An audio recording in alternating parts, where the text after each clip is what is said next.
নমস্কার তোমাদের সবাইকে সানা স্মাইল এডুকেশন সেন্টারে স্বাগত জানিয়ে আজকের ক্লাসটি শুরু করছি। আজকে তোমাদের সঙ্গে আলোচনা করব তোমরা যারা ষষ্ঠ শ্রেণীর প্রথম পর্যায়ক্রমিক মূল্যায়ন পরীক্ষা দেবে তোমাদের জন্য রায় ও মার্টিন প্রশ্নবিচিত্র থেকে আজকে সমাধান করব ষষ্ঠ শ্রেণীর ইতিহাস বিষয়ে মডেল নাম্বার 7 অর্থাৎ 7 নম্বর স্কুলে যে সমস্ত ছোট ও বড় প্রশ্নগুলি আছে তার সমস্ত প্রশ্নের উত্তর সমাধান করে দেখাবো। চলো দেরি না করে মূল বিষয়ে যাওয়া যাক।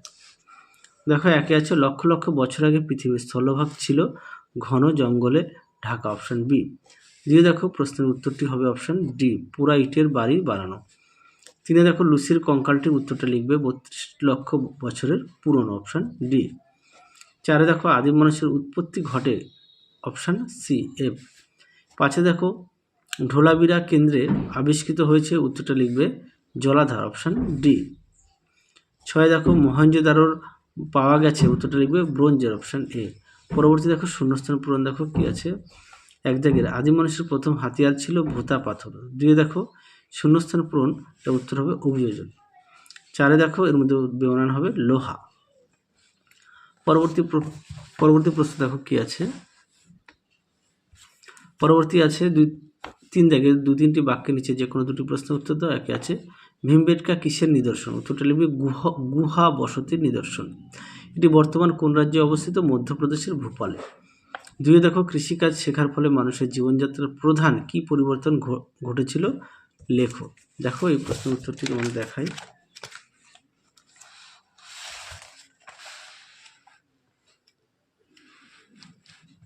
দেখো কৃষিকাজে দেখে নাও উত্তরটি এখান থেকে এফডি লিখবে। দেখে নাও কৃষিকাজটা লিখবে, শুধু কৃষিটা লিখবে এখান থেকে এফডি। তোমাদের আগের ভিডিওতে সমস্ত বিষয়ের সাজেশন দেওয়া আছে, তোমরা যারা এখনও দেখোনি আমাদের প্লে লিস্টে গেলে পেয়ে যাবে। এছাড়াও সমস্ত বিষয় তোমাদের মডেল সেটগুলো সমাধান করে দেওয়া আছে, সেটাও দেখে নিন। তিনে দেখো মেহেরগড় সভ্যতা ব্যবহৃত ও অব্যবহৃত একটি করে ধাতুর নাম লেখো। ব্যবহৃত লিখবে তামা কাঁসা আর অব্যবহৃত লিখবে লোহা। পরবর্তী দেখো হরপ্পা সভ্যতায় কোথায় কোথায় ফসল হিসেবে ধানের চাষ হতো, উত্তরটা লিখবে গুজরাটের রংপুর ও লোথালে। পরবর্তী দেখো আচ্ছা কি আছে, একে হোমো ইরেকটাস প্রজাতির মানুষের যে কোনো তিনটি বৈশিষ্ট্য, এটা পাঠ্য বই থেকে তোমাদের দেখাই। হোমো ইরেকটাস বলেছে তাই তো, হোমো ইরেকটাস। হ্যাঁ দেখো হোমো ইরেকটাসটা সুন্দর করে দেওয়া আছে, এখান থেকে এই পর্যন্ত লিখবে। পরবর্তী দেখো কি আছে, দুই দাগের পাথরের যুগকে কটি ভাগে ভাগ করা যায় ও কি কি,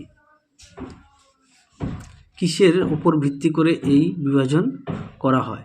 দেখো এই উত্তরটা হবে হাতিয়ারের ব্যবহারের ভিত্তি করে। আর পাথরের যুগকে কটি ভাগে ভাগ করা যায় কি কি, এটা দেখো প্রশ্ন উত্তর।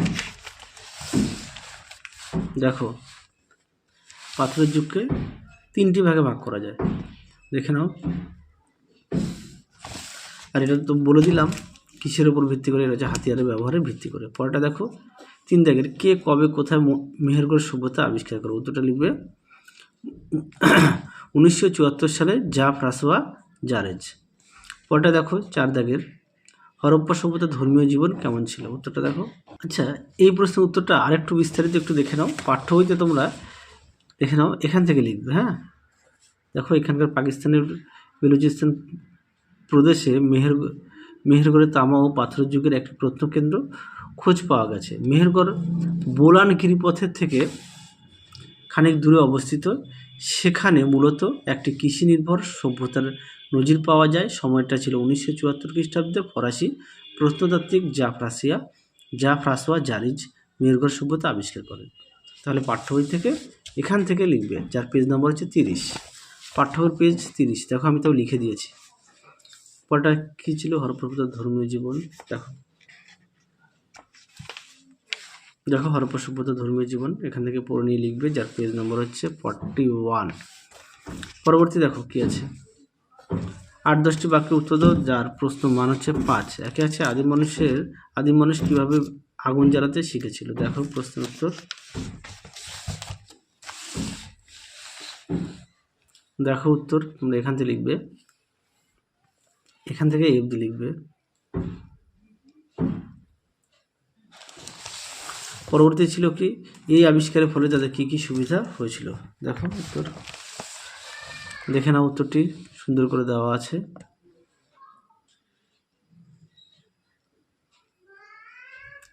দেখো উত্তরটি, এই পর্যন্ত লিখবে। পরবর্তী দেখো 2 দাগের প্রশ্নটা দেখো, আমি উত্তরটা দেখাই। প্রশ্নটা দেখো,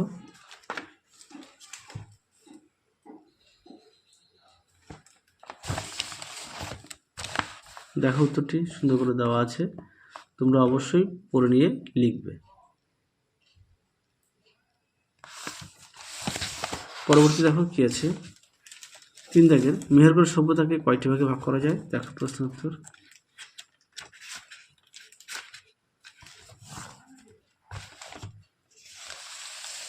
দেখো 3টি পর্যায়, তার সময়কালটাও দেখে নাও। তারপরে বলেছে যে কোনো একটি পর্যায়ে 4টি বৈশিষ্ট্য, তোমরা এটা দিতে পারো। দ্বিতীয় পর্যায়টা দিতে পারো, এখানে 4টি পয়েন্ট দেওয়া আছে, তোমরা এখান থেকে পড়ে নিয়ে লিখবে, দেখে নাও।